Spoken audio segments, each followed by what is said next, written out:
fly. Oh, excuse me as I get the sky. Flavor for the pocket full of ride.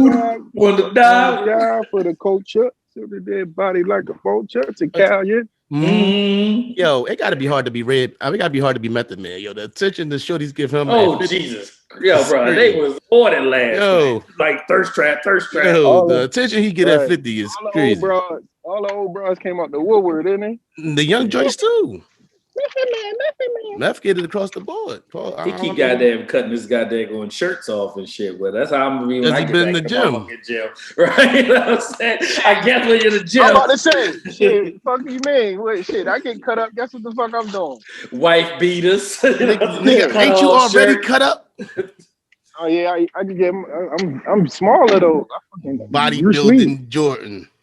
No, I like Bruce Lee. I be the one. Yeah, I was I'm under 200. Bro, you really want to have a full conversation before we intro? You in rare form already, yo. Ladies and gentlemen, boys and girls, children of all ages, no children. This is Brothers Talking Shit podcast, episode 148. If you don't know, after 148 episodes and damn near 3 years, who I am, I'll be that flush man.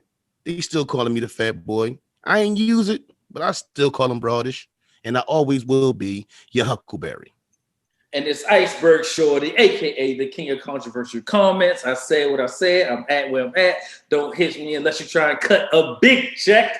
And Scottie Pippen tripping. And I know we're going to address it, but I had to say it right now. Scottie bugging. And it's your boy Juice, aka the Charm God, aka the hottest album out right now, Mr. High right now. Yeah. And it's Jay. And it's Jay, Big Bully Rude Boy, 2 times, Mr. Put You in a Headlock. And I'm ready to power with my brothers. Of course, I gotta follow that up. It's your boy JB. As always, I'm here before 9. No thanks to Flush. I'm gonna pass it to my one and only. One and only Cool Mike, aka Dr. Mike, aka the People's Podiatrist, and I'm also known as your favorite foot doctor. And we're coming to you as a collective of earth shakers. Yes, sir. We some 40-acre takers. Take that. And we some generational curse breakers. Oh, indeed. We are the prophetic podcast because we be knowing. And we just some brothers talking, some shh. With your cool ass. Now, before we get into I like the feeling. Yeah, before we get into this, I'm a little sober too. Before we get into this, we got to shout out the big cuzzo, Mr. 40 himself, JB. You tried to sneak the week through. We ain't address it going into the week. But on Friday, JB turned that big 4-0, that 40-piece nugget. What's up, my guy? That's solid, man. I appreciate it, brother. So half of the podcast is on the other side of 40, and the other half of the podcast is on. What you mean the other side? What you mean? It's 3 of y'all. That's plus 40. That's 40 and plus. And then there's 3 of us. I ain't crossed the border yet. Oh yeah, I'm almost there. Yeah, you walking us down. Don't worry about it. Right. I'm about to cross the border. Oh, listen, I'm ready for it. Ain't nothing wrong with 40, yo. At all. So how you feeling, bro? Man, I can't complain. I'm grateful. Had the 70s parties, turned up good time. I'm sorry I couldn't attend. Nah, it's all good, man. You was there in spirit. You was there in spirit, man. We had a good time. I was anxious that folks, I'd be so worried about people having a good time. I was a little anxious that we wouldn't be able to pull it off, but here we are, baby. Oh, it looked like you pulled it off, definitely. Bro, yeah, we've been pulling this shit off since we was born. What are you talking about? Like, right. I care where it was. Man, we've done more with less. Don't get it fucked up. Like, hey, yo, what's so dope in life? And it's a couple groups of people that's in my life, whether it's your family or my family. Iceberg came up for my 39th, and just the energy. You could be in a parking lot with just, not even a parking lot, like somewhere where a house was, they knocked the house down, and it's just dirt right there. And these families can make that area do, you know what I mean? Like, you think you was in the best, most popping place ever. You get what I'm saying? Like, don't get me wrong, we have a good time and there's money spent, we do all that, but these groups of people can have nothing and still have a ball. A whole lot of drink and nothing either. True, that's for cool though. I'm a drink. You know how some families might got a drink to have right. Right, they have fun without on sober. Yeah. All right, so it's a couple things I want to do. We're gonna have fun, but there's a couple things I got to do real quick before we get to the fun. So I want to get that out the way. I got a homegirl, and I've been debating if I'm gonna say her name, but I'm gonna chill. I'm not gonna say her name. Somebody who I grew up with as a teenager. Iceberg, you're familiar. Right. I told you one of our friends that we grew up with is in diabetic coma. She got the phone call. She got the phone call on Friday. Her cousin, her right hand, passed away in her sleep. You know, I feel like we always address health. We address health as far as us as men. I feel like we address health as far as our parents, you know, and cool. I'm gonna lead this into you because you know, this is your speed. But as far as even ladies, like I feel like black people sometimes, especially from the hood, I think, you know, most of us even go, I don't, because I've you know, I'm older and we've talked, you know, I get my blood work done, not to check for STDs and nothing like that. It's more of my cholesterol. You get, I'm not worried about those things. You know, when you're younger, you worried about those kind of things, but you know, it's more about the cholesterol and your heart and those kind of things more than, you know, and I feel like, you know, we got to get black women, our black sisters out there. We got some that listen, you know, let's be encouraging to them to, you know, even if ain't nothing wrong, just go get that. Go make sure everything cool. Make sure the blood work cool. Make sure, you know, we got a lot of families, high blood pressure, everybody frying chicken every day, you know, those things. So I said what I got to say, but cool, I'm going to let you go ahead and, you know, spearhead this situation and get them words out. No, I mean, I'm condolences to the young lady, you know, and the family and everything like that. But to your point, yeah, man, you realize, especially as we mature,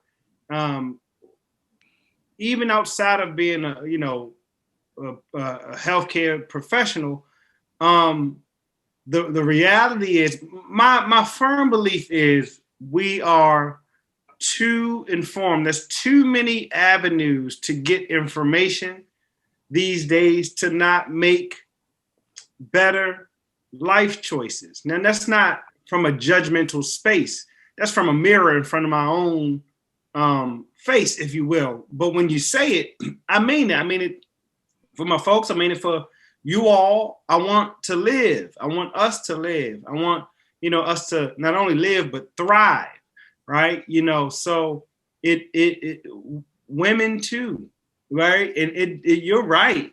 There is a majority, I mean, not a majority, there is a grouping of women where we think they have it together, so to speak, but are absent some of the very things that we often kind of just leave that men don't do. Like men, we think men don't go to the doctors per se.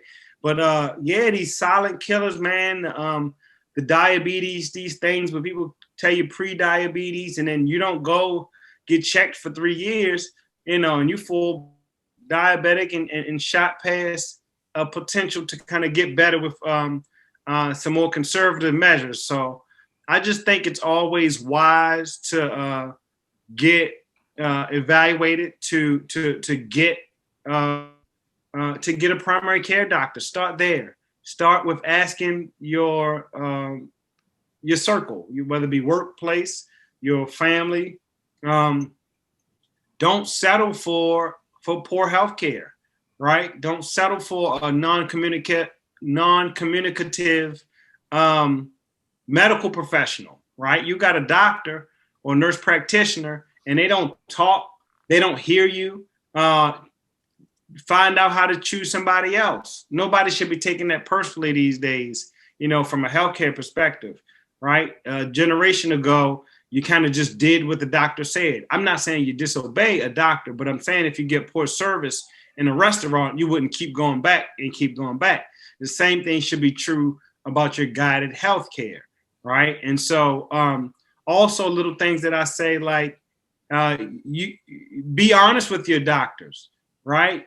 What I mean by that is you can have honest conversations where you all are making joint decisions about steps in your healthcare. If they're offering medication and maybe you don't want to go on a medication, instead of accepting the medication and then not taking it, or instead of accepting the medication and taking it inappropriately or incorrectly, have a discussion about not necessarily wanting to take it or trying certain steps, you know, for 6 weeks or 3 months, and then seeing if I can go on medication. And if you've tried certain steps 6 times and 6 failed steps, that's a look in the mirror for everybody, right? Men and women. But the reality is, age is not a direct correlation with death. And far too often, I think we believe that we correlate time, so to speak, in age, you know, which is man-made, but with death, right? Or the death of a thing. Yes, we tend to deteriorate, and we understand that life happens, you know, to us all. But there are also plenty of evidence of people living to centennial birthdays, 100+ year birthdays. Now, what's the difference between them and people that die at 50-something? Right. So when we, you know, JB, we had talked about the, or just YOLO, like in passing, but when people talk about YOLO, you only live once. Yeah, but you might lose a leg because you got diabetes and you weren't watching yourself. And then you live another, or you might live on dialysis because you blew your kidneys out, or you live out because you're taking Percocets and drinking on the weekend. Like, you know, it's a lot involved, man. And especially with them pills and these man-made drugs. Just I implore anybody to kind of get checked, you know, not to go on and on. Yeah, definitely. You know, I mean, we always talk about it, and it's crazy because it's like, you know, for me, it's 2 people who, you know, like I said, we were teenagers, you know, on the block, you know, stuff like that. And I mean, it's crazy that for me to say this, and it's like I can kind of live like my mind is adjusted to people getting shot and not being here. You know what I'm saying? But it was like, damn, like, you know, for health reasons and your mid-30s, you know, and we see it all the time, you know, we see these stories and stuff like that. But it just was like, you know, like, and then I don't know, just it really, you know, it really touched. And then, like, you know, you see your friend who been your friend for 20-something years going through that, you know, and I couldn't imagine losing, you know, one of my best friends, and then my cousin is like my best friend. I'm not, well, she didn't lose her, but, you know, in a coma, and, you know, that's a tough, you know, but it just made me, you know, lock in and just be like, well, you know, like I told her, like, you know, we got to make sure we taking care of, you know, we doing what we got to do, getting checked out, making sure everything working, not just waiting until something hurting. You know what I'm saying? Ain't nothing wrong with that annual, let's go, you know, get that blood work done and make sure, you know, the numbers and things like that are what it need to be. You know, this, you know, her cousin left a 15 and 17-year-old. The young lady who was in a coma right now, her son graduated from high school with her in a coma. Like, you know, life insurance is another one, man. Get our life insurance premiums up to date. Keep them up to date. Yes, sir. Yes, sir. More important than cable. Yes, sir. And that's crazy because I was just looking at that too. I was just on that type of time. Yeah, if you don't got life insurance, you doing yourself and your family a disservice, man. And you know, my man committed suicide. I went and got more, right? Like it just, you know, it's tough losing people to the streets is one thing, and then, you know what I'm saying, just obesity, or, you know what I'm saying, sugar diabetes, or, you know what I mean, heart disease, kidney failure, right? Drug overdose, right? Like, you be careful what you putting in your body, man, because you don't know where it's coming from. We laughed at that professor when he said that every time he take heroin, he get it tested to make sure ain't nothing in there. But I bet you DMX, Shock G, right? Just to name the most recent people, right? Every time somebody die and it's not of natural causes, I'm like, fentanyl. Every time, right? Like clockwork. And they be like, oh, drug overdose. I'm like, fentanyl. They putting that shit on everything like it's motherfucking sugar on Frosted Flakes, bro. And it's killing people. Rest in peace to my cousin Jason, man. He would have turned 40 as well on Friday. You know what I'm saying? He was a part of our crew, and it was taken from us way too early, man. You know what I'm saying? Before he was even 20. So rest in peace to Big Jason. Yeah, man. Rest in peace to all the people we've lost, you know. And Michael Jackson, who also died on June 25th. Damn. Ain't in the whole list of people that died on the 25th of a month. I remember years ago seeing a list of all these people that, like, something about the 25th where like a lot of famous people died on the 25th of a month. So Georgia, the Justice Department is suing the state of Georgia for their new voting laws targeted towards black voters. Basically, what I gather is because black people were voting and not voting the way they want them to vote, they're trying to find loopholes to stop them from doing so. And the Justice Department is suing them for that. Am I right in this? In my thoughts? Yeah, I would say so, but I mean, you know, it's close. It's, bro. They've been attacking us any way they possibly can for a long time, and you know, I don't live in Georgia. I got a lot of friends and family that live there, but I'm never really surprised when certain things happen, man. I just, you know, vote, right? Vote your interests, right? I tell everybody that all the time. We had all those discussions during politics, like vote your interests, right? Can't nobody change those laws unless you vote them in, right? Right. So, vote your interests. And Stacey Abrams, bro. Fight that she put boots on the ground for all them years. Yeah. Changes that when Georgia, she was pretty much at the forefront of that, man. With very little federal, you know, she pretty much carried that, bared a lot of that weight.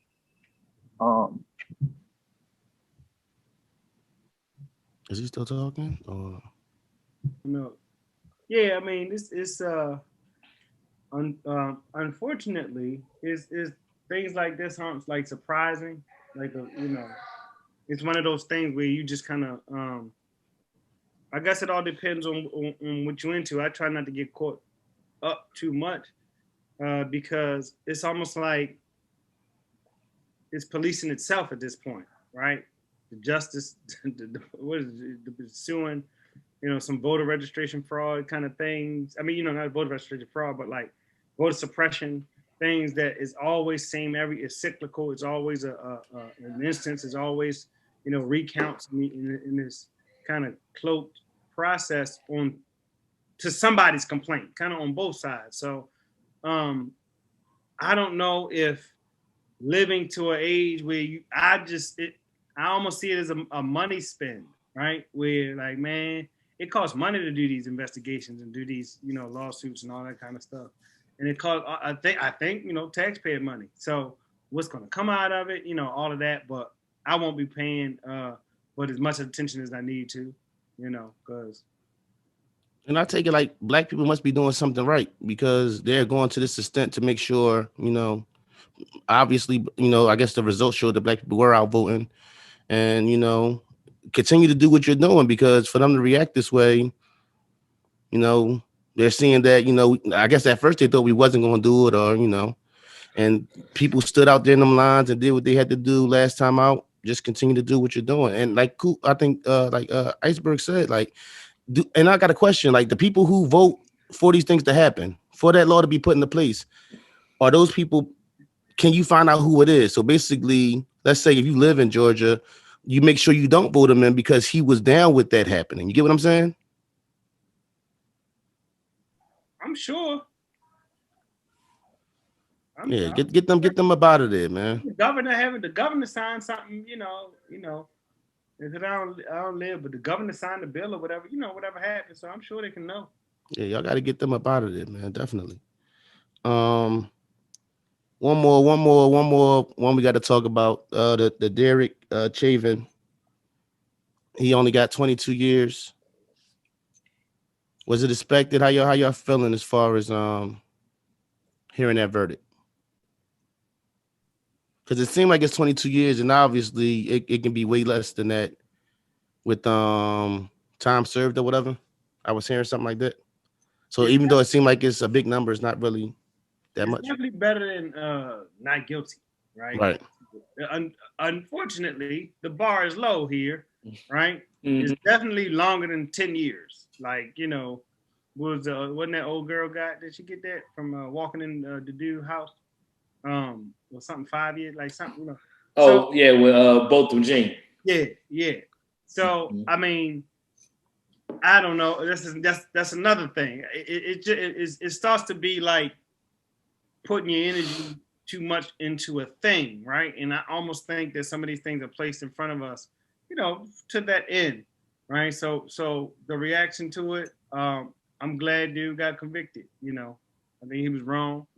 However it went down at this point, and we'll cross the bridge when it's time to get parole for him to get paroled or not, and see if the same energy is there to keep him in there if he so deserves it. So keep it like that. Yeah, bro. We like to think that the justice is a straight line across the board, but that's not always the case, man. And he committed a crime, and he got to do whatever time has been prescribed to him. So what was everybody thinking he was going to get? 22 and a half years is a lot. And time served, getting out for good behavior, when you're eligible to be, put on parole. 22 years is a long fucking time, right? Even if you do 15 years, add 15 years of your life right now, what age you gonna be, right? That's a long time. Right. How old your kid's gonna be, right? Twins gonna be out the house. You know what I mean? Just think about it. Like, that's a long time. They better be out the house. What the twins will be 21. What the hell? Yeah, they better be out the house. You know what I'm saying? Like, think about that. Look at the twins now and say 21, right? That's 15 years, right? If you say 22, like, that's damn near 30. You know what I mean? We taking them on trips with us and have a good time. Right. Like, bro, you know how old I'm gonna be in 22 years? Like, that ain't no short amount of time, man. So you know what episode we gonna be on in 22 years? We gonna be like the Simpsons, the longest running podcast in podcast history. Yeah, man. All right, we done got through that, man. Pray for his rehabilitation. We done got through that. Let's talk about Bow Wow versus Soulja Boy, man. So listen, right? I contemplated on watching. I'm definitely glad I watched. I told you. Definitely entertaining. Only thing I was kind of disappointed like Bow Wow was him playing the song with 3 different verses. He played the same song, but he played the NICKI verse and Fish Montana came out and did his verse. I mean, when you look at if it was the it's a celebration. If I was to keep score, I definitely feel like Bow Wow won, but it was definitely it was worthwhile, just the entertainment and just seeing them young cats. They were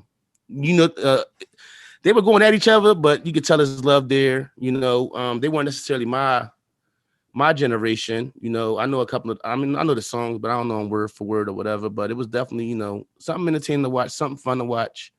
A good night, a good Saturday night. Yo, Soulja Boy is one of the most entertaining people on this planet. And one, you got to respect his hustle because he's self-made and been self-made for a very long time. So all the bags that everybody said they was getting, Soulja Boy was really getting. When you got one of the greatest songs, and I said it, and anybody got a problem with it, come holler at me. When you got one of the greatest songs in hip-hop history, and all the money come to you, when all the ringtone shit was around was you, when all the videos was coming out was you, like, man. The production? Yeah, all of it was his. Yeah. You know what I'm saying?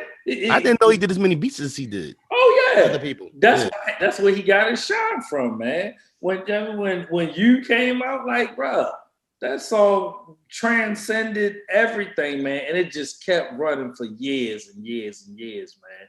So when you think about how long of a run that song had, we're talking about 5 or 6 years in the grand scheme of things. All I'm gonna say is, if you wasn't outside when She Got a Dunk came on, you really don't know what the fuck Soulja Boy was giving to. You know what I'm saying? Like, if you feel me? Like, if you're not headed to the outside, dance floor, if you're not headed to the dance floor or watching the dance floor, that's what I'm saying. When that joint used to come on, boy, man. I mean, maybe I guess it's not our generation, but like for damn sure they was playing that shit where the fuck I was. I don't know what you talking about. What our generation? No, I'm just saying, like, necessarily, I wasn't listening to a Soulja Boy album. I would definitely. But he wasn't making Soulja Boy wasn't making music to make albums. You know what I'm saying? Like, he was making that. He was making hits, and like we was talking about this stuff at night. He was like, "Yo, after hit after hit." I don't even know if he was ever signed. Right. Like like Ralph said, like self-made. Like, I think those checks, he was getting all of that. Like, I don't know what his chips look like now, but I'm pretty sure him not having a, you know, for example, like other artists, like shit, Bow Wow, niggas is eating off of Bow Wow. I don't know anybody that ate off of, because he had to do like PJ said he had to deal with Collie Park, and then Soulja Boy had the wherewithal then at like he probably was 18 and 19. He was like, nah, I'm good. Yeah. He's like, I don't need this nigga. I don't need this nigga fucking telling me how to do my shit. Like, I'm nigga. He probably was like, yo, wait, I'm in the studio. Right. I'm making the beats. Yeah. Why the fuck am I paying this nigga? Exactly. Why is he getting a cut? Right. Yeah. And I like seeing Romeo swag. I like seeing Romeo come out in a love share with those 3 guys on that. Fucking Romeo came with the whole new No Limit. It was like 30 motherfuckers with him. Deep as hell, goddamn. That was good to see. It was a good night. It was definitely a good night. But like I said, I told you, I knew that when they were like, I was like, oh, I'm in, right? So I was watching in the car on the way to JB crib, man. I'm a real believer in like the genius of us, especially on the creative side and the athletic side. Like, we often look at genius one way, you know, just book smart, so to speak, or IQ. But man, it takes genius to see your vision through creation. So it also is very hard to remain relevant. That shit is really hard, especially for Soulja Boy, without the, you know, classic machine. So the whole hook part, the production part, the hook part, like, so writing the Yes Bitch Yes song for Nicki is big. Like, producing that, and all he did was produce the beat and write, like, say that thing, but it becomes a Nicki Minaj, you know, thing, saying the thing, and Beyonce carries it on. You get writing credits for that. So people miss those kind of opportunities and all of that stuff too. And then to have like a new #1 in 2021 and messing with TikTok like that, and he was built for that anyway. Right, right back in his lane. He started all of that, yo. He started TikTok. Right, slid back right in his lane. Right. Yeah, right back to it. Right back. But I really believe, that Soulja Boy is probably the most calm, cool, nothing like. I just feel like it because you see the little stuff with him and Bow Wow, just when I'm going at Bow Wow hard and them going at each other, then them laughing and joking and just like they think we really going at each other, but we just having a good time. But it was almost like a rap battle, like, you know, how 2 guys is cool to a rap battle, whatever. They talking shit to each other like they don't even like each other, but you know, it was love at the end. Yeah, they addressed that at the beginning, man. With they answers. He understands, like, Soulja Boy understands entertainment. That's pretty much what that is. Right. He's an entertainer. Right, definitely.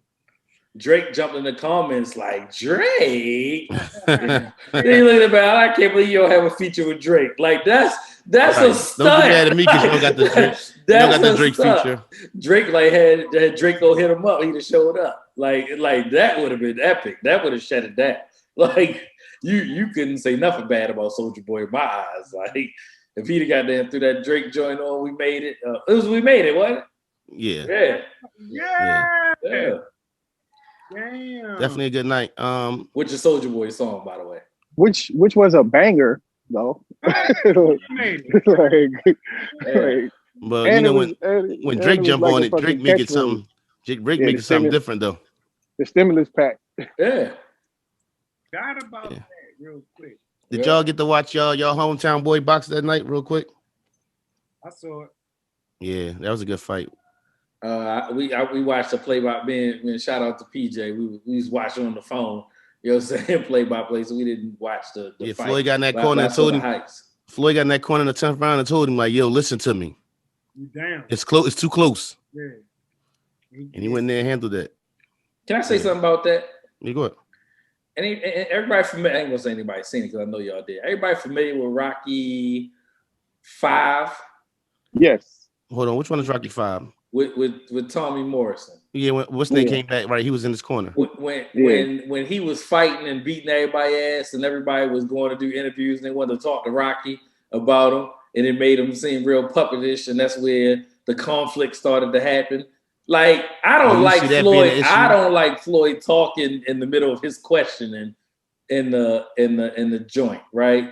Or being able to walk up to the mat and have a conversation with him, you know what I mean, in the middle of the fight.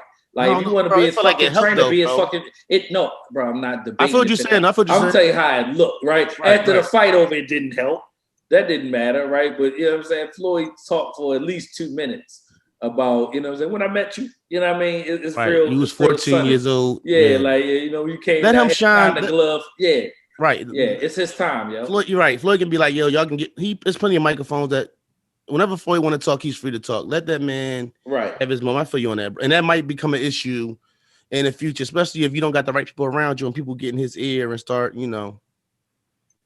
Yeah. I hope he stays the course, man. Because we was talking about, did we talk about Broner on here last week? No. I can't recall, but I've been having last couple of days before the fight, just the potential of Broner and how he let other things outside of boxing mess up his career. You get what I'm saying? And those things can be. I mean, was he ever really that good though? I thought he was. I felt like just his power and his speed and the way he could defend. I thought he could be special. This was early. I'm talking about real early on though. I'm talking about real early on though. Okay. You know what I'm saying? But the distractions and stuff, that plays.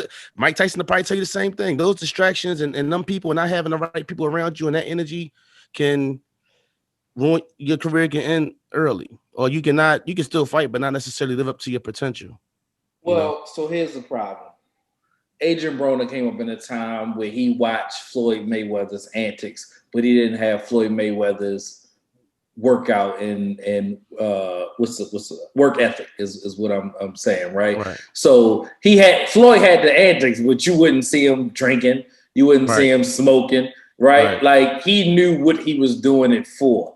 I think that Adrian Broner was just doing it, right? You know what I'm saying? Having dude coming and brush his hair and flaunting all the stuff around. You hadn't put in that work like Floyd had put in, man. And people don't understand that Mayweather is a brand and a marketing campaign around making more money, right? You know what I'm saying? So a lot of things that he say for television and TV didn't match what he was really doing in real life in boxing, right? And so, you know, we party all night, man. Fucking Floyd running up and down the street in Las Vegas at 3 and 4 o'clock in the morning. He ain't out, you know what I'm saying, shaking his ass. He doing that for TV so y'all can like him or not. Broner was really trying to be that. He was really out doing it, yeah. But you're not. But what's crazy is you didn't even reach that level that this man who's acting like he's doing it, but not really, you know, who's staying level to, you know, as far as sticking to his regiment and all that. He's way more accomplished than you. You out here wilding and haven't reached the same potential, and yet going way more extreme with it than the guy who you're trying to be like, who's really not as wild as he might come across. Real quick on Broner. Go ahead, JB. Go ahead. I just was going to ask, Rel, Flush, cool. When Tank gonna fight somebody, dog? Which mean? Oh, boy was undefeated. He was. And up 2 weight classes. I don't know what you want from him. It was an impressive win, I felt like. And he was a body shot knockout. Yeah. Put him down. You know what? I'm gonna say this. He earned the right to pick who he want to fight. So I ain't gonna say I just wanted to see him fight somebody just equally skilled as him. But that's not what fight. That's not the fighting game. Yeah, that's not always a fair comparison. What's his record? 25-0. Yeah, it's about time for you to start. Start. Well, he not Who else in his weight class? You talking about him moving up to where? Or moving up to what? Welterweight? I don't know. I'm asking JB. JB asked the question. Shit. No, I don't want to. No. I don't want to move up. Fuck no. He's a tiny. He's like so 5'2". Who you want to see him? Who you want to see him fight? I can't think of it. The Garcia. Really, it's Garcia too big. You said Garcia. Garcia too big. Garcia too big. They all too big. They at 147. Yeah, that's the thing. Tank like at this midway point where it's like he's gonna clean up these next couple years. He's gonna get bigger, right? I don't think you can get big on that frame, yo. He little, yo. Like he not. So like, he's not gonna never get up to button them. You don't think?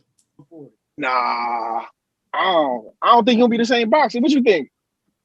I don't think he should keep going up. I don't think he can. Yeah, I don't think he could fight at 147. How old is he? Fuck no. He's 26. Yeah. Oh, okay. Yeah. So even if he get the man weight, I'm saying he can't be a fighter at 147, even if he's 30 years old. All right. I don't know. I love the kid, man. I love what he do for the city. Just for like, I mean, people fight that they put in front of you, yo. That is what. Yeah, and that's why I said I was. That's what they keep saying about. That's the thing they keep trying to put over his head, that he ain't fought nobody. It was a hell of a fight, though. The only reason I said it because I want him to shut everybody who had that fucking who be saying that shit the fuck up. And it wasn't an easy fight. It wasn't easy. No, it wasn't an easy. He worked for that. He worked for that win. He worked for that win. It wasn't easy. And finished. Well, they said that about Floyd too. Oh, yeah. Like he ain't fighting nobody. I don't even know what that means. You know what I'm saying? And I normally don't have that conversation with people, and I just kind of walk away because I'm such an avid boxing fan. But I remember sitting in my living room in my apartment in San Diego, California, and this motherfucker hit goddamn Arturo Gatti with 6 straight right hands in rapid succession, right? And Arturo Gatti was still Arturo Gatti, right? And I just don't. He almost broke his fucking ribs. He beat Canelo. Canelo was too young. He beat Cotto. Cotto was too young. What the fuck does that mean? No, was Cotto too young? Nah, Cotto just Cotto. Bro, Cotto just wasn't on this level. Cotto just wasn't on this level. Cotto wasn't the same shit name. No. Was that after? Was that after? No, bro, I'm saying, that was after the plaster hands. Right, so he wasn't the same after that though. I'm saying he wasn't on this level. Like he wasn't on this level in regards to skill. Like I ain't saying it to disparage the win. Like he beat Cotto handily because they was pumping Cotto up. I remember that because I'm like, yo, y'all keep talking about Cotto like he really can see this man. He can't do nothing with this man. Canelo lost one fight in his career, and it was against Floyd Mayweather. like, what are we talking about? Like, I just beat Canelo so bad. Canelo turned into a different fighter. He's a machine now. He had to switch everything up. Yeah, he's a machine now. Bro, again, man, I just don't. I only seen Floyd buckle one time, and that's when Sugar Shane hit him with a right. You know what I mean? Hold up. What's name had him? Zab had him for a little bit. Yeah. Zab had him up. Yes, Zab had him a little bro, shaky. he had Zab. That was he had him. He had him a little shaky. Bro, he did. What does somebody come out the ring or something? What happened? Something stopped all that. He hit him with a low blow, and Yul Zuda jumped in the ring. Yeah, hit him with the low blow. Right. Zab Farber. But yeah. All right. He was giving him a little something, bro. I said he would. Yes, he did hit him because Zab is a left-handed compared boxer. to other boxers. What I'm saying is Shane rocked him, and he almost took a knee. Yeah. Those the only two compared to everybody else. Them two got the most. That's crazy. That's crazy against him, and that was what in one round. Exactly. Shane had like 2. I feel like Shane had like 2 rounds where he was. It was the half a round. Yeah, he hit him with a short, choppy one, and that kind of buckled his knees a little bit, and had him backing off, cleaning his eyes. That's the only time I've ever seen him in trouble. Yeah, it's not even close. Greatest boxer I've ever seen in my entire life. All right, so we're gonna step into the BET Awards. Before we step there, we were just talking about the verses. They asked Lil' Kim who she wanted to get a verses on against, and she said Nicki. And when I first heard it, I'm like, yo, Kim tripping. I don't know if she want that smoke. Then I thought about it. Listen, I thought about it. I was like, hold up. Let me. I wish I could she can use features. Now. Hold up. And I was like, hold up. Well, Lil' Kim might be a little bit more. I thought it was gonna be a wash with Nicki, but Kim got some. Name one joint she got better than the Quiet Storm remix.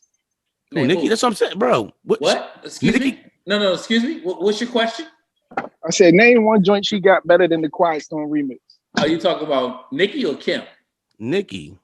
Name one joint that's better than Quiet Storm remix. Yeah. The Monster Verse is name one joint that's better. Name one joint that's better than the Benjamins. You taking the Monster Verse over 100%. Bro, I promise you. If they play that in the function, you're gonna go off way harder to the Quiet Storm remix. You didn't hear what I said. You are comparing the beat to the beat is what you're doing. Watch your mouth. You're not comparing the verse to the verse. What I'm saying, it all plays a part, bro. They're not playing it. They're not playing it a cappella. I think Nicki's verse in Monster is much better than the Quiet Storm verse. Do I think that the Monster beat is better than the Quiet Storm beat? No. Those are two different questions in my mind as a hip hop aficionado. But that's a part of what the verses is. Like the beat and all that shit is going. It's all the one thing. It's going to sway. What about Benjamins? What about Benjamins? She got Benjamins. Yeah. Oh shit. Benjamins is an automatic point. I also think Quiet Storm is an automatic point. I think Kim got about 5 automatic points, and then after that it's gonna get real tough. Know what I think though? I think really. What about Get Money? The Get Money shit, like the an automatic point. Right. We're at 3 automatic points, by the way. Know what I think? I think it's not going to be like animosity. I feel like it's going to be. I feel like they'll have a conversation and there'll be something of a celebration when they do that. I don't feel like it would be something. They fuck with each other though, right? I don't know where they at. I don't know where they at as far as their relationship. But I feel like if it happens, cordial. They're not. She definitely got to be cool with her to say her name. So this has been on her mind. Like, it wasn't even. Right. She was like Nicki. Nicki just became a mom. She just became a mom a couple years ago. No, she jumped clear over Foxy. Like, nah, give me the young girl. Like, I want that. Nobody want to see Foxy. I'm sorry. No, I'm just saying at the time, like in regards to her peer, like Kim peer group when she was current. Because those two was always compared. I can see it being a yeah, that's what I'm saying. That and they might break all the records, them two together.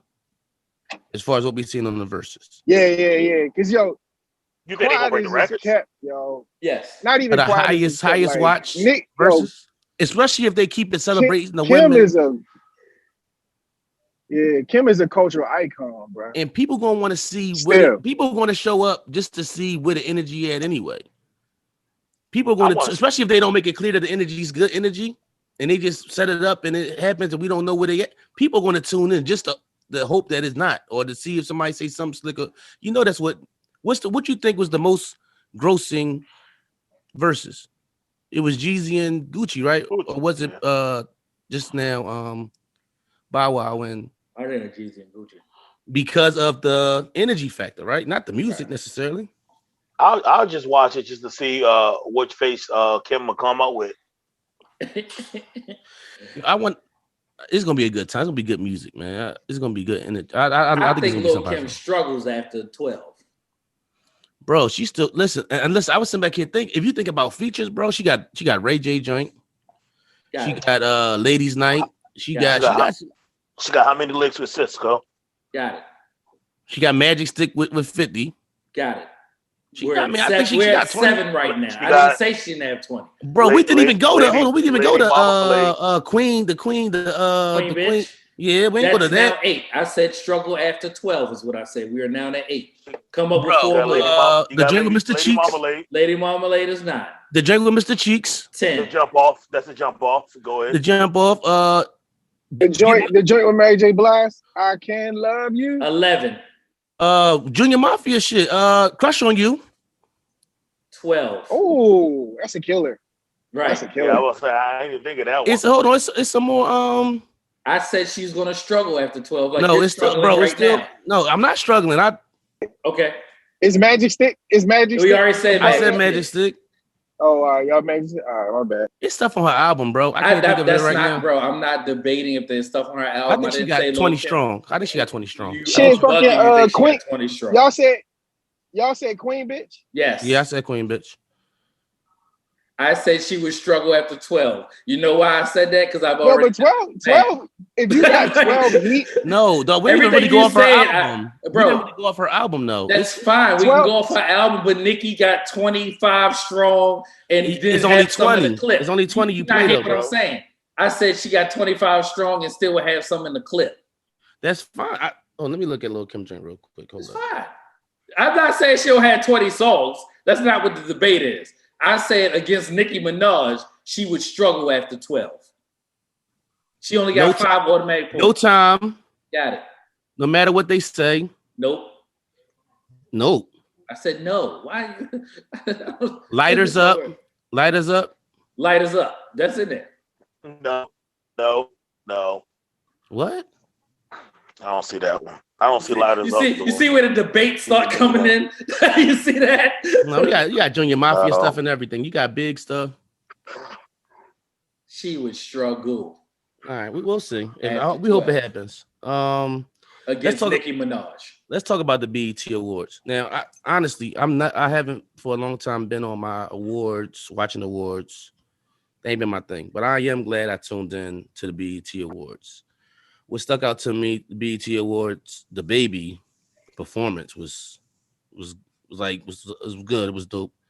I enjoyed the Baby. I enjoyed Jasmine Sullivan and Ari. Her.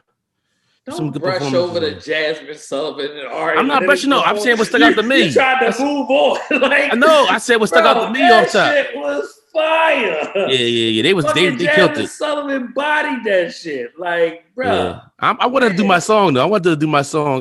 Don't Forget Your Shit. Is that what it's called? Pick Up Your Feelings. Yeah, Pick Up Your Feelings. I want her to do that. That's my favorite joint on there, but she didn't do that. But she killed it. Motherfucking Ari got on there talking about I want to sit on it. I was like, oh, let's go, Ari. They killed that. That woman makes me uncomfortable, dog. They killed that. They bodied that shit.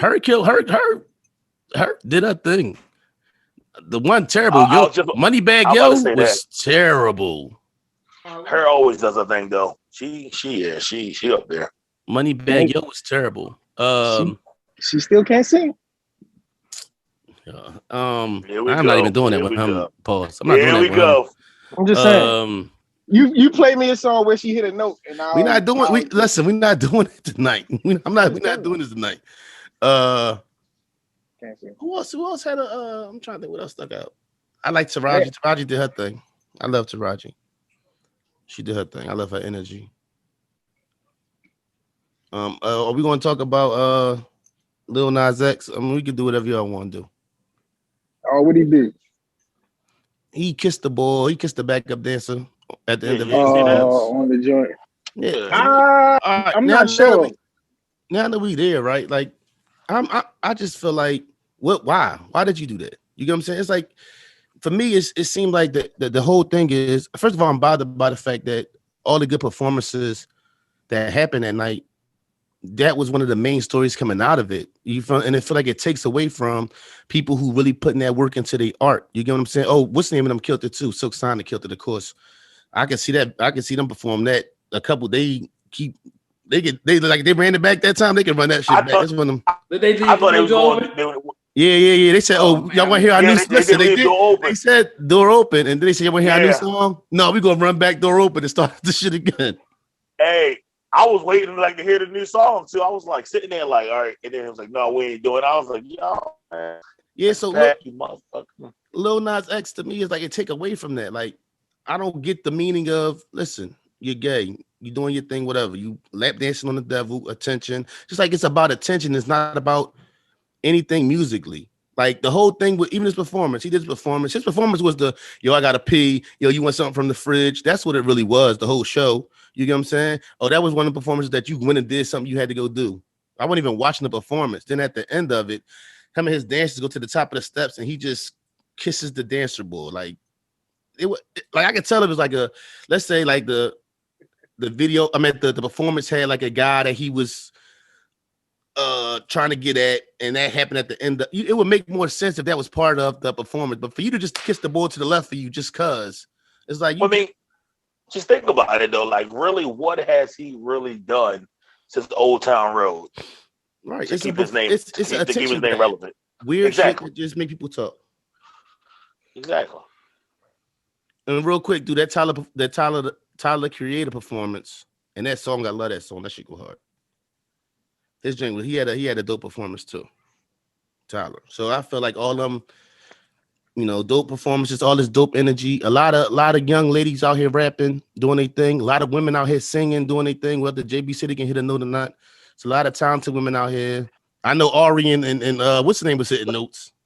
You ain't gonna call that one, but hold on, isn't I said Tyler they gay can. though? I said they can sing. Yeah, Tyler gay. I said they Yeah. can sing. I just there's not one song where her hitting a note. That's all I'm saying. Not one. And Tyler say gay shit in his shit. I was listening to his album today. That's what I'm saying. That drink, he say what you said. It's all for that. You don't have to kiss. You're gay, bro. If you gay, that's fine. You don't have to just kiss the dancer board to the left of you. It wasn't even like it had no meaning. You just did it just for the shock value of it. Yeah, but that's a part of his whole joint. I feel you, but then there's so many people. He got you, but you don't even understand. He got you talking about it. True. You know what I'm saying? So it worked. Right. You giving them mad energy, right? Like I saw it in Scroll. Like okay, like whatever. Yeah, but just like I stopped watching after Ari and got going Jasmine Sullivan because it got no better than that for me. So I was out. I don't know what the fuck y'all talking about, honestly. Yeah, it wasn't too bad though. I ain't gonna hold you. I'm not a fan of the awards like that, but I'm glad I tuned in. You know, I seen some stuff. All right, so Scottie Pippen. Right. Like Scottie he seems bitter. He's a grown man who people have been calling a sidekick for 30 years. But in the same token, he's one of the 50 greatest players in NBA history. He's a grown man who people use as an analogy, as a sidekick. His name is literally an analogy. It's for literally Batman and Robin, right? It is a colloquialism of you know what I'm saying, sidekick. 100%. Yeah, it's my thing. The same way we flew the flags for your man. Yo, Scottie got a valid fucking point. Like, yo, y'all not gonna keep telling me I'm just a nigga on the side. Let's keep in mind that Scottie almost carried the Bulls to the finals. Well, what happened? A shot away or something against the Knicks? Yeah, he said that. And then in Portland, Shaq and Kobe happened. And he almost won that. The shit he said about Phil has address it. So what he say about Phil, JB? The question was posed by I think it was Darren Patrick. They was asking questions about things in the book. I haven't read the book. I'm not even sure if it's out. I think they were just taking excerpts. Yeah, they get it of early. what considered was interested or whatever. And specifically, there's a part in there where Scottie alludes to Phil drawing up that play for Tony as like a racial thing. You know what I'm saying? So, and Dan Patrick doubled down, and I thought it was a really good. I thought it was a real good move for Dan Patrick to get clarity out of him. Like, yo, are you saying like, a Phil Jackson racist? And Scottie was like, yeah, you know what I mean? Like, and Phil has a history of being weird about race. You know what I mean? Like the shit he said about LeBron and his posse and all that. That's, whatever you want to say. It was covert racism or subtle, whatever the fuck you want to call it. Certain shit you can't say about how black men move when they are amongst their peers or their friends, because it's offensive. You know what I mean? Using that type of language. So he had like the way Scottie explained it, and for those who haven't seen the clip, he's basically saying, like, look, I was, second in MVP voting. I'm the dog, like I'm the main dude. We get into the playoffs because of me being this amazing basketball player. And you drawing up the play for the rookie white boy who they drafted, who y'all handpicked to play a swing hybrid point forward position, which Scottie was already playing. You know what I'm saying? So Scottie has a valid point. Like the writing was on the wall. You know what I mean? Go ahead. He would have a valid point to me if a couple things.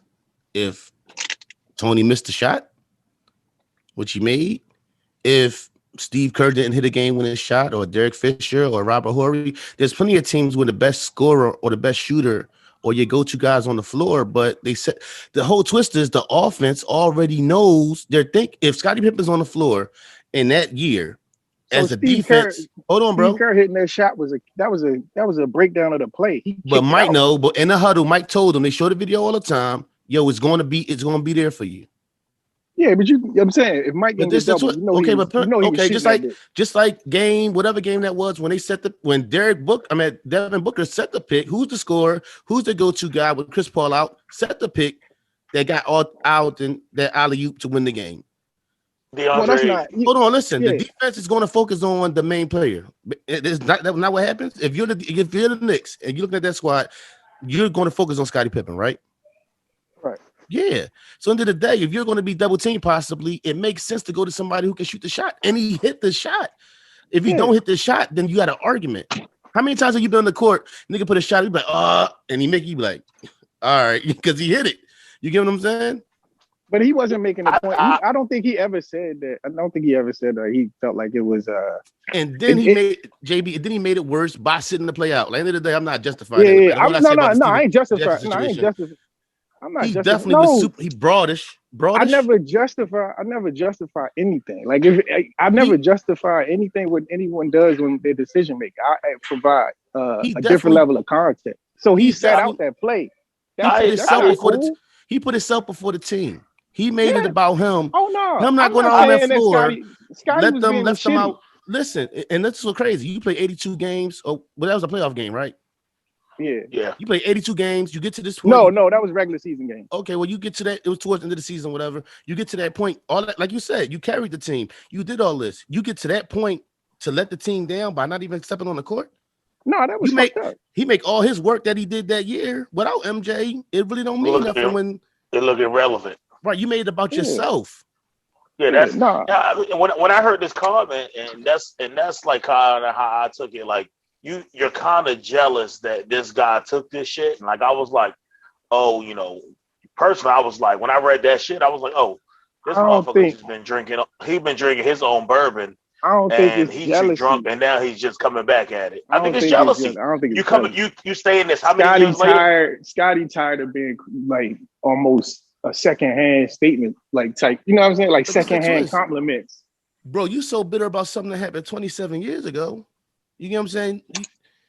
You don't want 6 chips, made plenty of money, one situation, and you still won't let it go. One game situation where you're guilty. Because end of the day, regardless of whatever, that's your coach. He's paid the coach. You're paid to be the star player and listen to the coach. That's what you're paid to do. And you didn't do that. And you let your teams down and you left your team out to dry on that one. You did that. He's just been taking L's for these last couple of years. Listen, that's personal life stuff. But you tired of being Michael Jordan's sidekick. The chance when you had it to yourself, you did broadish shit. You did nut shit and set your ass on that bench instead of going out there with your team that you're supposed to be leading. You're supposed to be leading that team. So you tired of whatever. It's a reason why you're not a leader. That showed that you don't have the qualities to lead. Because when the one time you don't get your way, you're gonna sit this one out. You're gonna take your ball and go home.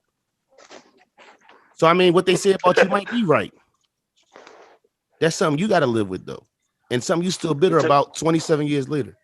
Took his ball and went home, and then the guy his wife took it. Fuck out of here. Yeah, only Jay. So, any more for Scotty? And I heard he going in on Mike on this, huh? He looking real funny in the light. Oh, I heard he dissing Mike on this drink heavy. Even though I do feel my problem, yo. There's go ahead, bro. Nothing in the world wrong with being fucking Robin to Michael Jordan's Batman. It's Michael Jeffrey Jordan.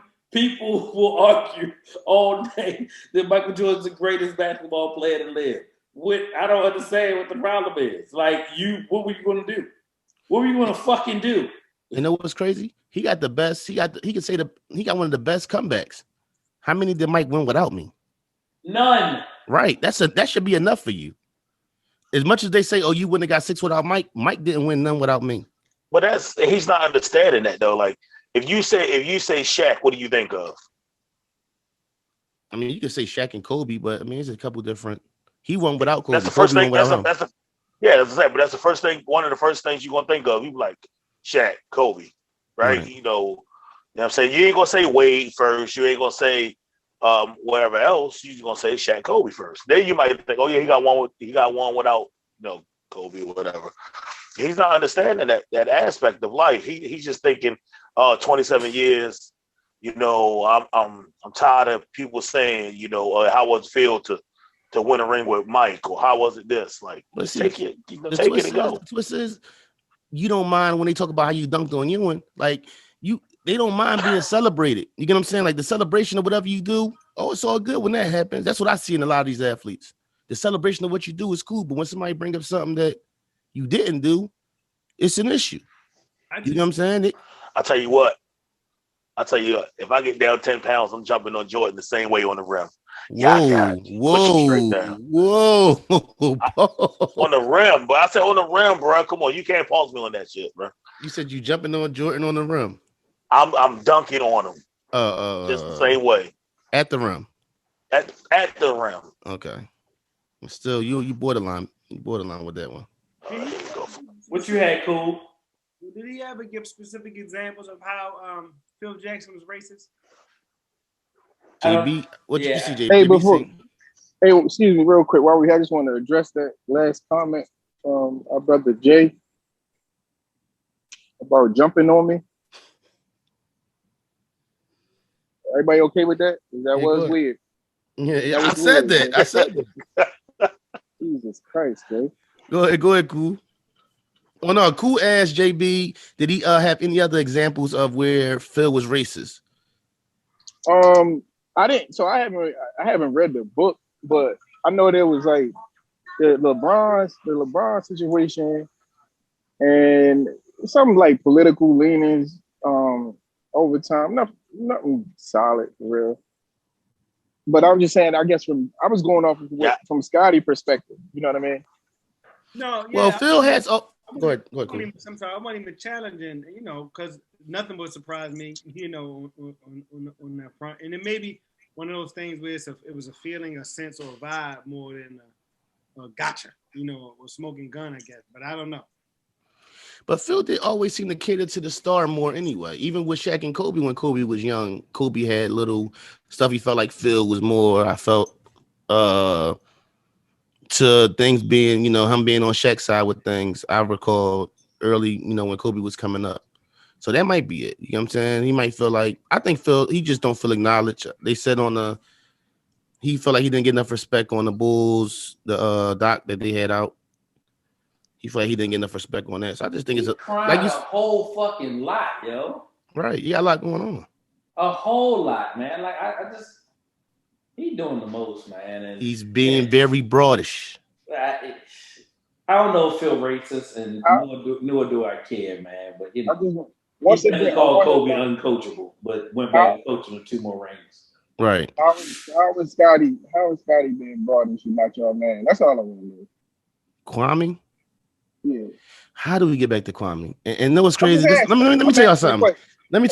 Okay, I'm gonna ask you a question. I called JB the other day, which I don't know why I did it. So I called JB. It's like it's no getting to JB with this situation. All right, listen. I'm going to say this, and I'm gonna leave it alone. We're not going to go into no. Are you fine with me saying what I say and we move on? Yeah, go ahead. The whole Kwame thing it wasn't a discussion about Kwame going on, and they said something about Kwame. With the Jenny Buss situation, Jenny Buss was talking about the Paul Gasol trade, and they stopped her and she said it was 2 players, which was Marc Gasol and Kwame Brown. And they stopped her and said, no, there was only 1 player, basically saying that Kwame Brown didn't count in the trade. Then Gilbert Arenas was talking about his experience when he got to the Wizards, and there was another shot where they stopped.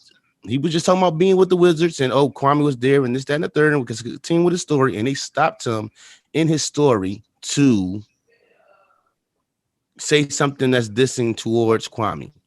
That's why I support Kwame in that situation, because it wasn't like we was talking about NBA bust and Kwame name came up. No, we were talking about different situations, and you stop these conversations to go out of your way to diss Kwame.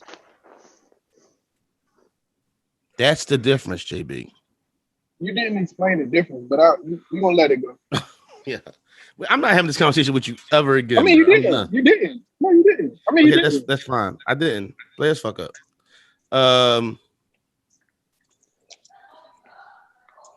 Trick Daddy, this is Jay-Z and Beyonce. Trick Daddy say Beyonce can't sing, and Jay-Z was never the best rapper. They just needed somebody to replace Biggie when Biggie died. Trick Daddy, why he ain't replacing him? This girl you don't know that nigga, no. They wear more polo shit than me, girl. Man, you definitely be disappointed. Some people, they be disappointed in something like that. Like, not even like you got to stand or love Jay-Z being, I'm saying, but you can't shut the fuck up. What you selling? Yeah. What he selling? Why would you even say that shit? Man, what he selling? That's like the same. Did anybody even ask about Jay-Z and Beyonce in that situation? He just said that. He ain't selling enough. He definitely burnt out. I don't even understand what you're doing. That's that cool. And the Hive just his ass up. Yeah, they done fucked up his rating on his restaurant. Fuck oh, that he had a 1 now. He had a 1 now. His rating at a fucking 1. Ratings up because you just playing on the internet. That shit is crazy. I ain't really scared of people, but I won't fuck with the Hive, man. And they said the Bay Hive, Rihanna Navy, the Barbs on the list of things I really don't want to do. They call a Rihanna group the Navy? The Rihanna? Yeah. I didn't know that. Fuck with them if you want, close. You watch what you saying over there, hey Mike. I didn't know that. What's that? Get down. You speaking loosely too. I didn't say anything about Rihanna. I just said I didn't know they called her group the Navy. We won't. We never do. Yeah. Everything copacetic. Yeah, Navy, Abby, what they call them? I know. Trina got far away from that. Like I ain't got nothing to do. She not stupid. I think she posted Beyonce the next day or something like that, if I ain't mistaken. Yeah, or something came up where she said some great words about Beyonce. Oh, y'all done with that? Let's talk about this Usher and T-Pain situation. So they said, I think they said in 2012, Usher, they was on the plane and Usher pulled T-Pain to the side and told T-Pain that he ruined music. And T-Pain said he was depressed after that for like 4 years. How y'all feel about Usher telling T-Pain he ruined music with auto-tunes? I mean, Jay came out with a song, The Death of Auto-Tune, because everybody else started doing it. So he ain't the only one. But I mean, I wouldn't let a person like Usher, who confessed his whole cheating scandal on a CD, put me in a fucking depression. It was crazy because even with the Death of Auto-Tune, right? First of all, this is another shut the fuck up situation in my eyes, right? Know who asked your opinion. If that was a real thing, like even in a joke, because you never know what people are facing. But like, this was Ja Rule when a nigga tried to do clapback.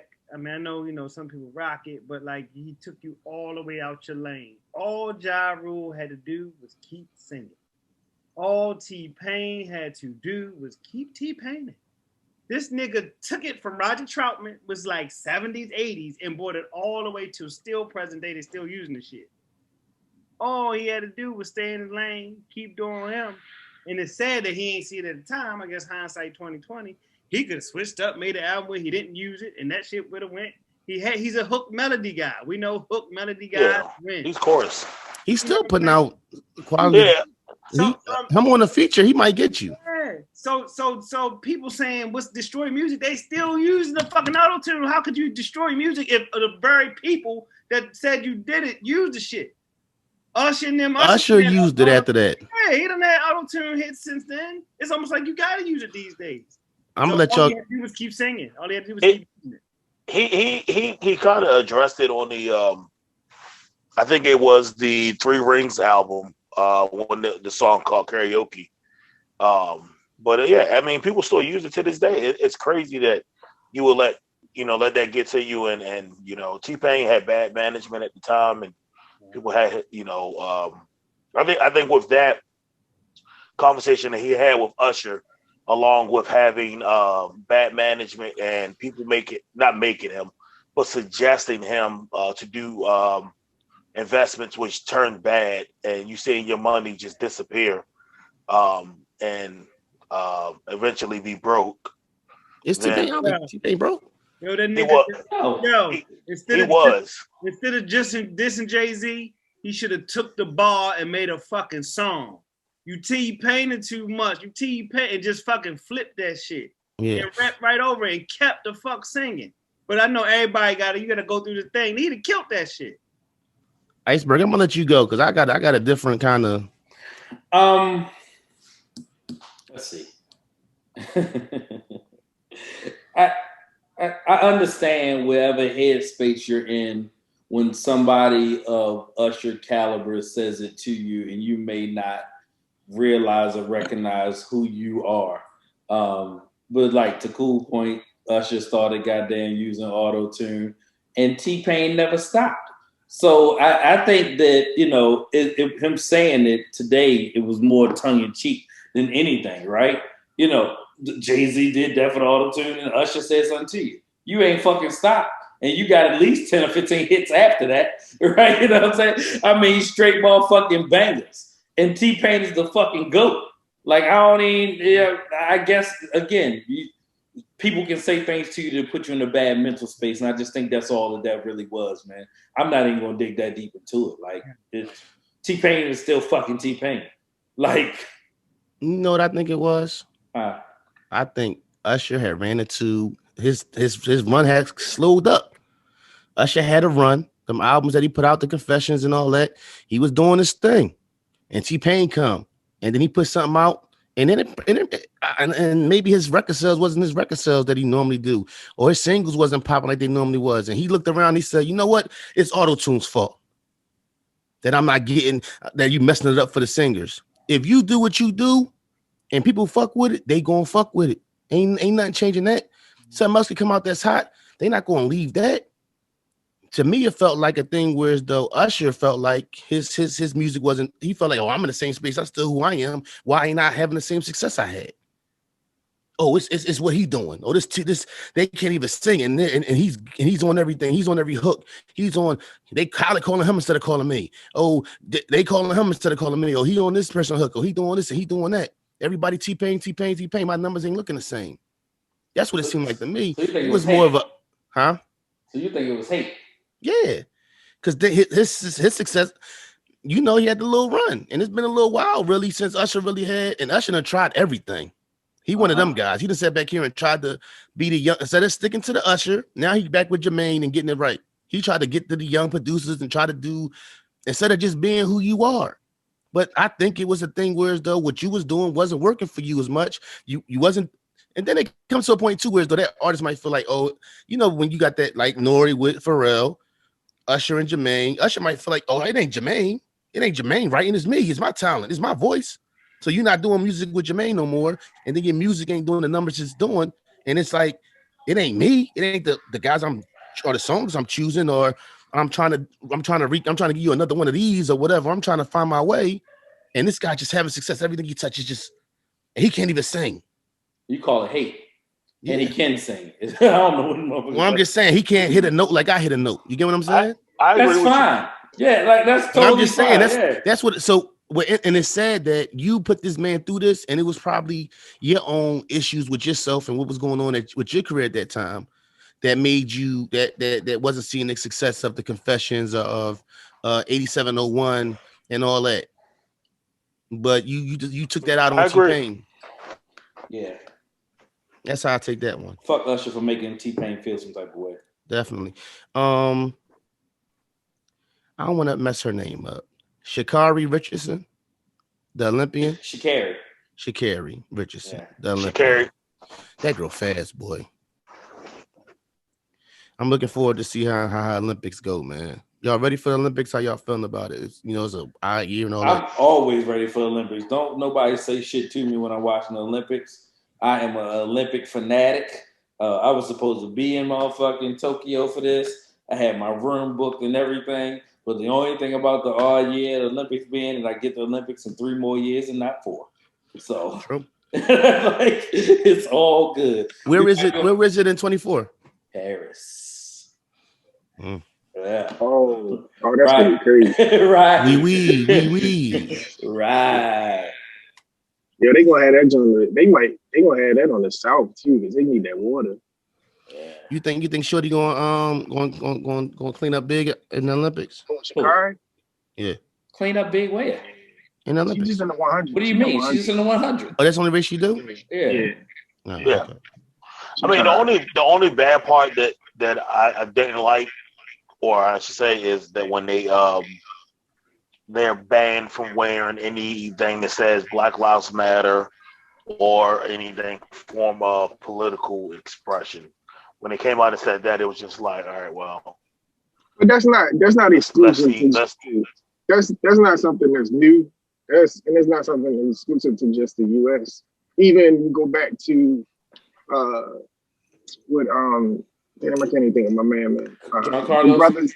Yeah, John Carlos. The reason that they had the black glove is because it was the same thing. Like, you weren't allowed to wear anything with any kind of message or anything like that. So that's not nothing new. That's something that's a standard, like on the international well, they just made it. They announced it. So, you know, I guess formally to the public, so that we can feel like informed about it.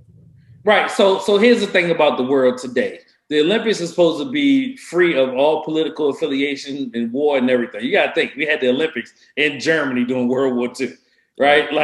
Like don't get it fucked up. Like, the Olympics is supposed to be devoid of all of that. So them saying that just meant them just saying it to clear it up for motherfuckers who don't realize the history of the Olympics. So I never was bothered by that at all. Like, you telling me some shit I already knew.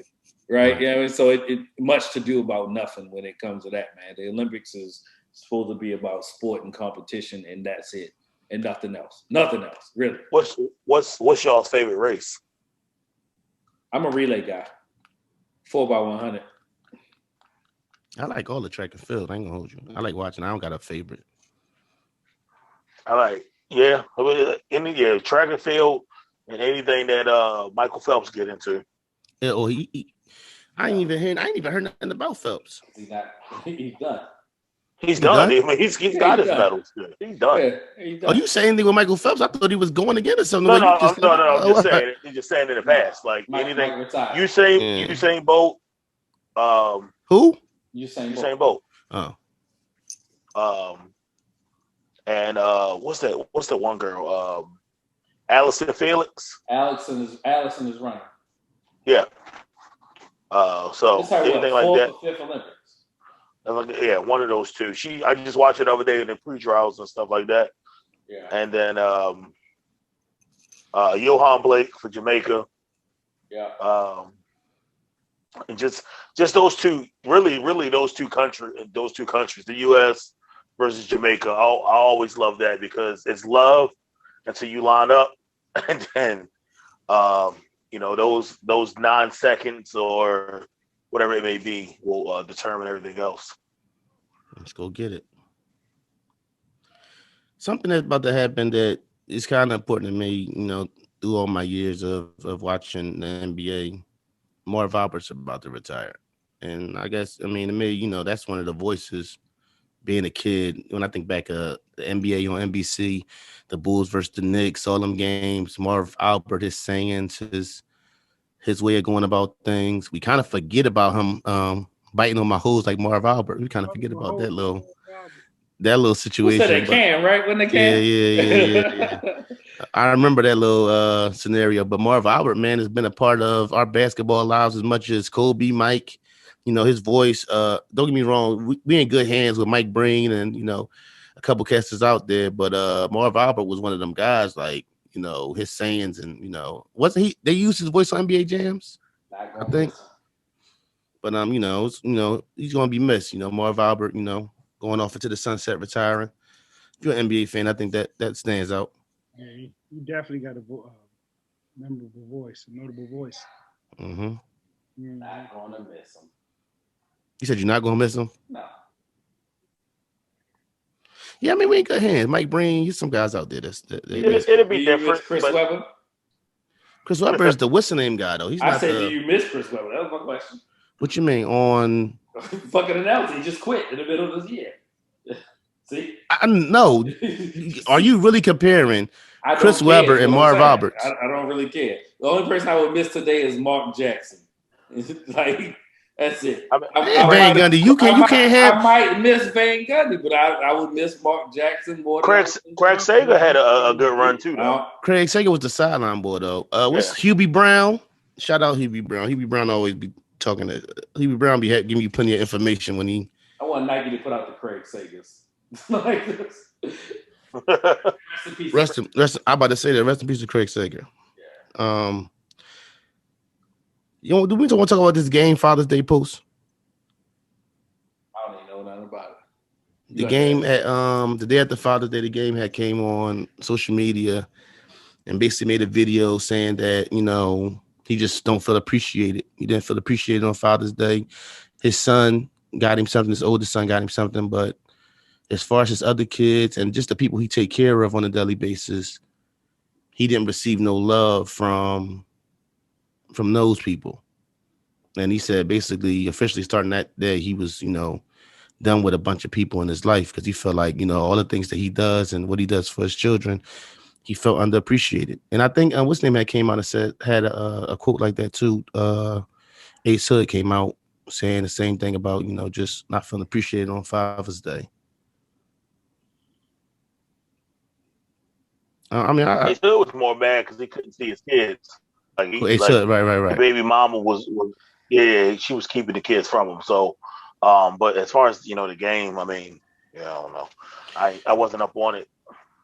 I mean, I make sure that, you know, I sat and I might have been on the toilet, but I sat and sent every father I know that I rock with personally a happy Father's Day, or the group, you know, I sent the group, or, you know, but I made sure I did that. So it's crazy that you take care of people and people you love don't have enough respect for you. It make you, to me, it was like, damn, is he not a good father? If you're a good father and you take care of your kids and everybody know that's what you do and they don't even send you that love, that's fucked up. And you make sure they good throughout the year, man. That's tough.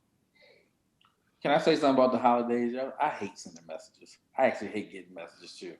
I prefer when it's over because I'm bound to forget about somebody. I hate it. I can dig that. I fucking hate it. It's hard to respond, like especially like your birthday on social media. Like on social media, I just wait until the next day and then just make a post thanking everybody for wishing me happy birthday. I can't answer every single one on social media. And if I send you one for your birthday and you don't answer back, I kind of understand that you probably got a lot going on. So I don't take it personally. I hope nobody take it personally. But I can dig what you're saying though, bro. I hate it so much, yo. But I think it's important that, you know, even though people know your heart, you know, to read that, yo, bro, happy birthday, you know, happy whatever. I got like a list of 6 people I care about hearing from my birthday. Outside of that list, everything is extra. Yeah, I don't trip off for not. I don't trip off for not hearing it. It's certain things that happen. It's 2 people that I thought about that I didn't on my birthday that I didn't wish happy birthday from them, but it's because of things we went through. You know, and it kind of me was like, oh, all right. You know what I'm saying? Because every year you on that, and you wasn't. So it's not no hard feelings like I'm mad, but it let me know like, oh, okay.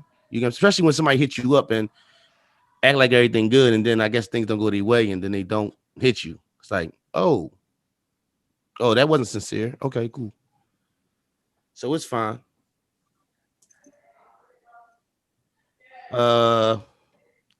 Wingstop is selling thighs now. Excellent idea. Because it ain't no wing. It's just is there a wing shortage? Yeah. Prices. These prices. Oh, you gotta see the from the commercial. Oh, I seen the commercial. I didn't know it was a wing shortage, is my point. Yo, you gotta see the Plies post, and this is on my Instagram, but Plies is like first guy gave us Trump, then guy gave us the pandemic. Then he took away the chicken wings. God tried to tell us something. Like he could have took away anything. He took away the chicken wings. I got to get my life together. It's hard to find chicken wings right now, man. I ain't realize that. One of them wide like this, like baking $10 wood, you know, up and down and up, whatever. You ain't finding no wings. I heard. You can't get wings from the store. I think that's what they're saying. I know. Like I said, Wingstop going to thighs. My job stopped ordering chicken wings. Is it because of prices though? Yeah. Imagine prices are short, you know. Whatever. Yeah, that's what I'm saying. No. I had 2 fried wings on Saturday. I ain't even noticed. You balling. You should have took the time. Yeah, you should have listened. You should have savored them drinks. Ain't no telling next time you gonna get a wing. It was an abundance in the pan. I ain't gonna hold you. It was an abundance in the pan. Only you took inventory on the pan, like she was a lot of wings here. I'm a chef in real life, dog. I take I mental note everything edible. Like, I think it's weird people don't. No. Yeah, who sent something? I think T sent me something like you need a note in your at job. I got 1 shrimp in here and 8,772 rice in here. Yo. That's so that. Yeah, man. Shit, man. I had something, but I fucking forgot. Stupid. I got the other stuff I really want to save for what we talking about before. So I do got is Devin Booker looking like Kobe? I was hearing that. Listen, hold on, let me talk real quick. Huh? I said rude, but go ahead. Now I feel you right now. What I said was East Coast. I get up 4 o'clock in the morning. I don't catch many Sun games. But I was watching them one Saturday night. I was watching them, and one of them games where he went off. Him and Paul George was going back and forth. He was getting whatever he want. Then I seen a video where they played and they showed how his footwork, and it was like they would show his foot, like they would show Kobe doing the exact same. I can't find it. It would show Kobe doing the exact same thing, like the spots on the floor he finds and everything. His footwork, that spin off the footwork. He got Kobe in him. I'm not saying he got the killer instinct. I'm not saying he's Kobe, but he's took a lot from Kobe's game, a whole lot. Spots on the floor. Favorite player. Huh? That's his favorite. That was his favorite player. Yeah. He definitely. I mean, like, bro, when they would show it back to back quick. It was like, yo, that's crazy. He does the leg kick out like Kobe does too. Yeah, that boy nasty though, man. I ain't ready to call him next. I ain't calling nobody the next Kobe, but he's taking a lot from that. Just like, you know, Kobe stole from Mike. You know, he took a lot of Kobe moves and he got him down pretty good. Scoring game ever. Yeah. Devin Booker, don't he? When I tell you, when I was watching that clip again, I was watching, bro, he was getting whatever he wanted. He whatever spot he wanted to go, he was just not missing. I'm like, God, like him and Paul George was going back and forth. I'm so like, Kobe got the #1 highest score, and then no. No, I'm not counting. I know because you ain't seen no video, right, Jay? No video. I'm not counting. So Kobe got #1 and Devin Booker #2. Never went to the moon either, right, Jay? We never went to the moon. I don't know. F. Jeff Bezos. No, we ain't never went to the moon, bro. You're not gonna get me on that one. Is it safe to say KD? Oh no, my bad. Or we can do this real quick, but I want to do something else. Is KD the most gifted player to ever play in the NBA? They've been saying that. Most gifted. I ain't say he's the best player. Offensively, me and JB had this conversation. I don't know if JB here. JB hit me and he said, is KD more gifted than Kobe? Just talent. I kind of had to agree with him. And Kobe said that's the only player he couldn't figure out. He said, I couldn't figure out how to stop KD. Yeah, I would say yeah. I think that boy can do all kind of things offensively. Physically gifted, I would say it's either LeBron or Shaq. Was gifted? So you're saying what of a physical attributes? Yeah, I don't understand what you're saying when you ask about the most gifted player, right? Like it's all right, JB. What did you ask me about the Kobe situation? Is he more what? What was the term you used basically? Like as far as the skill set, the set that he comes with offensively, the skill set that he comes with offensively, is he's the most gifted or the most talented scorer? Is he the most talented scorer we've ever seen? He's the most gifted scorer we probably ever seen. See them words. You got to sit back here. Gifted. What do you mean exactly with gifted? I'm just offense. So what I mean by gifted is like so you think of his dimensions. Sub 7 foot, 6'9". In space as well as I watch something like that, like when you dribbling and there's a body on your hip, and you still able to, you know, maintain your balance, maintain a live dribble.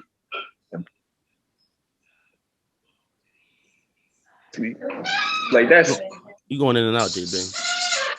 All right, we're gonna do that. We're gonna come back to that one. This is the last question. So what I told y'all earlier, I ain't saying on here, but what I'm gonna do is I'm gonna name a podcast episode. I'm gonna tell you the number it was, and I'm gonna tell you the name of it. And I'm not sure what it is neither, but we just gonna talk about why possibly we named this episode that. And I picked a random one, like it was just like I let it ride, and I just stopped it. Episode 51. You can clown my mom, but not my sex game. That's definitely a me quote. That's definitely something I said. And I said it because, like, just pride. I'd rather you talk about my mom than talk about me being terrible in the bedroom. That's where that one came from. But these names, boy. You can clown my mom, but not my sex game. Episode 51. Go check it out on anywhere podcasts are posted. What I decided I'm gonna do is I'm really going to once a week just pick an episode and listen to it from the past. I think I'm gonna do that. Random. That shit funny. I remember that episode too. You thought, don't tell me I'm trash in the bed. Like, don't do that. Say whatever you want to say about my mama, but don't ever call me trash in the bed. My man with pride, you don't do shit like that. Talking about me all crazy out here in these streets. Yeah. I was in the old house in Texas. Shit. Yo, when I told you, like, we used to somebody look at the name of these episodes, boy. Like, where do y'all get this shit from? People ask me that. People like, yo, where do y'all get the names from? Is it a topic in there? And I'd be like, no, it's something that's said in the episode that sticks out that we make us name it that. That's a question I get often is why did y'all name it that? Why do y'all name it? Are y'all talking about that? And then it might be something we talked about. It might be just something somebody said. It's normally some wild shit that somebody said. True. Y'all got anything else? Am I missing something? Y'all got something y'all want to talk about? Nothing that I can remember. I'm good. Yeah, man. Everybody good? JB a little quiet because Lola ain't having it. Well, this is Brothers Talking Shit. Huh? This is Brothers Talking Shit, episode 148. Well, how many weeks are we from 3 years, bro? When did we start? August. No, it wasn't August. I thought it was July. I thought it was August. The first and second week in August. Now, when you do the math, 148. Yeah, we had weeks that we skipped. Right. It don't matter. Matter of fact, I'm going to look it up now. Yeah, we can go to the joint. Yeah. Mm-hmm. We go to the joint and tell you. Yeah, right now. Hold on, I'm going to check. I got you right now. July 7th. Yeah. I told you it was July. Yeah, it was. 7. Yeah, that was a terrible 2018. It's a terrible fucking episode. That joint on they had we had the etched. Yeah, we didn't even name logo. We didn't have a logo back then. Yeah, we didn't even start naming episodes to episode 7. Fam, we just like episode 5. Episode 9 is Where's the Wife Beater Budget?